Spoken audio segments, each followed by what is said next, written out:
વિદ્યાર્થીઓ માટે ન્યાયની લડત ચલાવી રહેલા સોનમ વાંગચુકને વહેલી સવારે પોલીસ ઉઠાવી અને હોસ્પિટલ માટે ખસેડી ગઈ છે.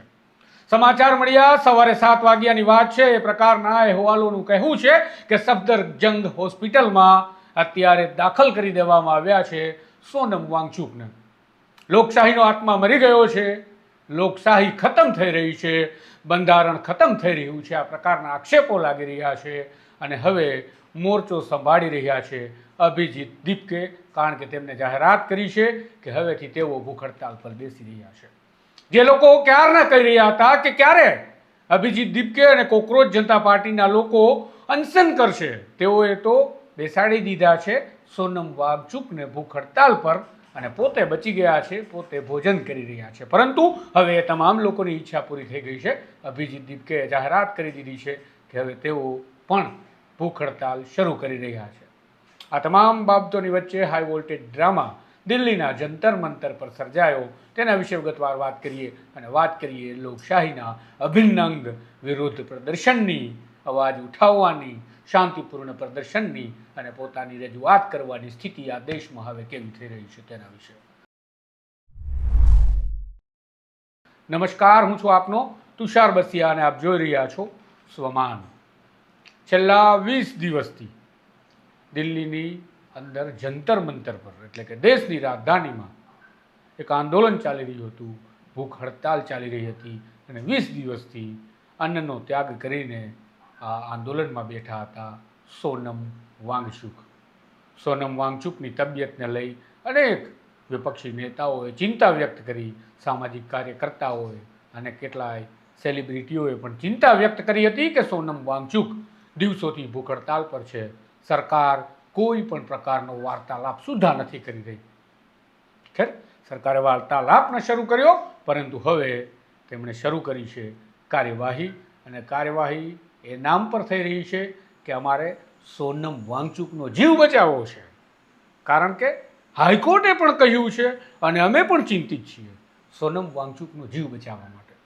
વિચારો, એક નાગરિક દિવસો સુધી ભૂખ હડતાલ કરે, હજારોની સંખ્યામાં વિદ્યાર્થીઓ, યુવાનો અને એમના વાલીઓ પોતાના બાળકોના ભવિષ્યને લઈ, પોતાના ભવિષ્યને લઈ ચિંતા વ્યક્ત કરે છે કે શિક્ષણની અંદર આ શું ચાલી રહ્યું છે. ભારતની શિક્ષણ વ્યવસ્થામાં ક્યાંક પેપર લીક થાય છે, તો ક્યાંક શિક્ષણ વ્યવસ્થાના નામે ખાનગીકરણ શિક્ષણનું થઈ રહ્યું છે અને દેશમાં સમાન નાગરિકોને સમાન શિક્ષણ મેળવવાનો અવસર નથી મળી રહ્યો.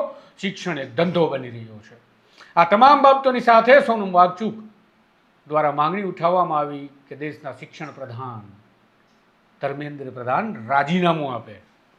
અને આ સાથે જ આ 20 દિવસથી ભૂખ હડતાલ ચાલી રહી હતી.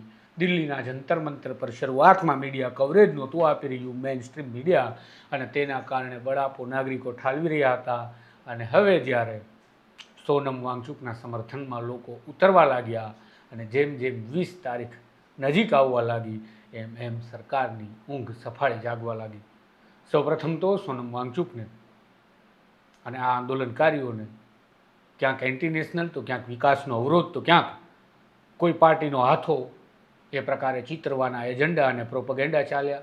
એ એજન્ડા અને પ્રોપગેન્ડા નિષ્ફળ રહ્યા. નાગરિકો સોનમ વાંગચુકના સમર્થનમાં એક સાથે ઉતરવા લાગ્યા.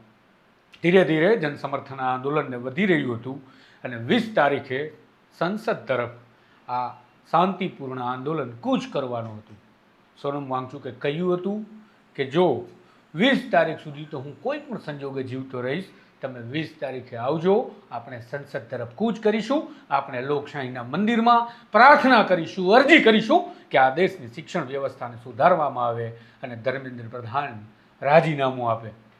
આ તમામ બાબતોની વચ્ચે 20 તારીખે દિલ્હીના રસ્તાઓ પર ધર્મેન્દ્ર પ્રધાનના રાજીનામાની માંગણી સાથે અને સોનમ વાંગચુકના સમર્થન સાથે દેશની શિક્ષણ વ્યવસ્થાને સુધારવાની નેમ સાથે સેંકડો, હજારો, લાખો લોકો ઉતરે એ પ્રકારની સ્થિતિનું નિર્માણ થાય એ સુધી આ આંદોલન પહોંચી ગયું હતું. પરંતુ એ પહેલાં સરકારને હવે ભાન થઈ ગયું છે કે સોનમ વાંગચુકનો જીવ કિંમતી છે. સોનમ વાંગચુકના જીવને કિંમતી બતાવી વહેલી સવારે આજે જંતર મંતર પરથી સોનમ વાંગચુકને જે પ્રકારે તેઓ સૂતા હતા એ જ જોડીમાં ઉઠાવીને લઈ જવાયા અને બેશરમીની હદ તો જુઓ કે બળજબરીપૂર્વક ઉઠાવીને લઈ જવાયા, પરંતુ આ સરકારનું પાણી ન હલ્યું પેટનું અને ન કર્યો તેમની સાથે વાર્તાલાપ. સફેદ ચાદરો આડી ઢાંકી દેવામાં આવી. ખબર નહીં તેઓ શું સોનમ વાંગચુકનો ચહેરો પણ નહીં જોવા દેવા માંગતા હોય કે પછી સોનમ વાંગચુકને જોડીમાં ઉઠાવીને લઈ જવામાં આવ્યા છે. એ દ્રશ્યો ક્યાંક કેમેરામાં કેદ ન થાય એ માટે આ પ્રકારે જોડીની ફરતી આડસ બનાવી દેવામાં આવી સફેદ ચાદરથી. બળજબરીપૂર્વક લઈ જવાના આક્ષેપો થયા. પોલીસે બળજબરીની સાથે સાથે દાદાગીરીનો પ્રયોગ કર્યો એવા પણ આક્ષેપ થયા સીજેપી દ્વારા અને આંદોલનકારીઓ દ્વારા.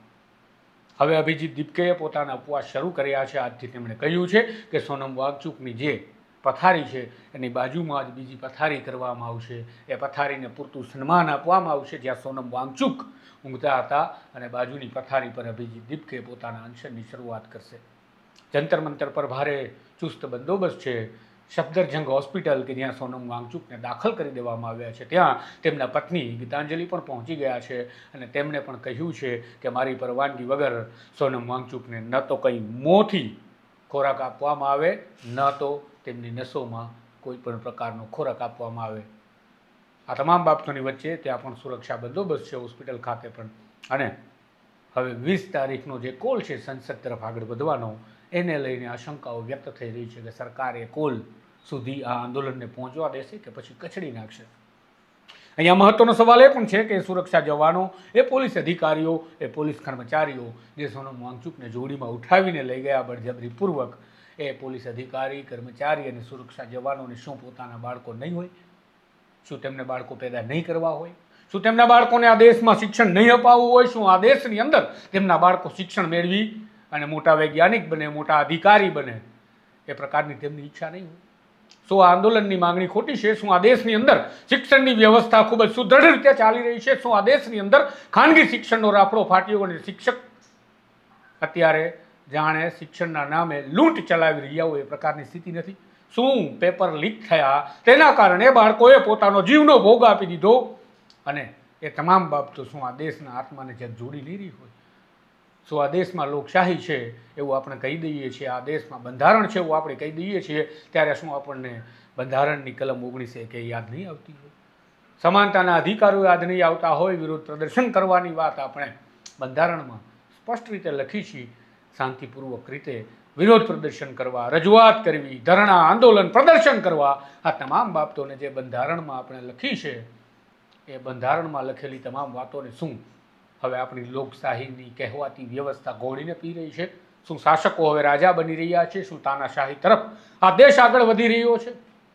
કે પછી નાગરિકોએ નેતાઓની કરેલી ભક્તિનું આ પરિણામ આજે આપણે ભોગવી રહ્યા છે? ભક્તિ પસંદ હોય તો ભક્તિ ચાલુ રાખવી જોઈએ, પરંતુ જ્યારે લોકશાહી અને બંધારણ પર તરાપ લાગતી દેખાય ત્યારે ભક્તિને ભૂલી અને બંધારણની ભક્તિ પહેલાં કરવી જોઈએ. કારણ કે જો આ બંધારણ આપવા માટે જેમણે શહાદત વહોરી છે, જેમણે પોલીસની લાઠીઓ ખાધી છે, જેલ વહોરી છે અને લાંબા સમય સુધી અંગ્રેજોની સામે લડત ચલાવી છે, અને એ બંધારણ બનાવવા માટે રાત દિવસ સુધી જેમણે મહેનત કરી છે, એ તમામ બંધારણના ઘડવૈયાઓ પણ કદાચ આજે રોતા નહીં હોય. આ સવાલ આપણને થવો જોઈએ કે શું આ બંધારણના ઘડવૈયા, આઝાદીના લડવૈયાઓ આપણા માટે લડ્યા હતા કે જ્યારે લોકશાહીનું બંધારણનું રક્ષણ કરવાનું આવે, જ્યારે વાત ન્યાયની આવે, જ્યારે વાત સરકાર અને સત્તાની સામે અવાજ ઉઠાવવાની આવે, એ પણ શાંતિપ્રિય રીતે બંધારણની જોગવાઈઓને અનુસરીને, ત્યારે પણ આપણે નહીં બોલીએ.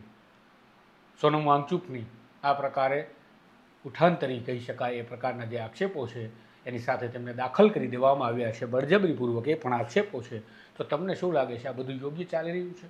શું દેશ એક એવા નવા રસ્તા પર તો ક્યાંક નથી જઈ રહ્યો ને કે જે રસ્તો આપણને પણ જર્મની અને હિટલર યાદ અપાવે? કમેન્ટમાં જવાબ જરૂરથી આપજો. તમારું મંતવ્ય પણ લખજો. તમારું સમર્થન છે, તમારો વિરોધ છે, એ પણ કમેન્ટમાં લખજો, જેથી અમને પણ ખબર પડે કે આંદોલનને લઈને લોકો શું વિચારી રહ્યા છે.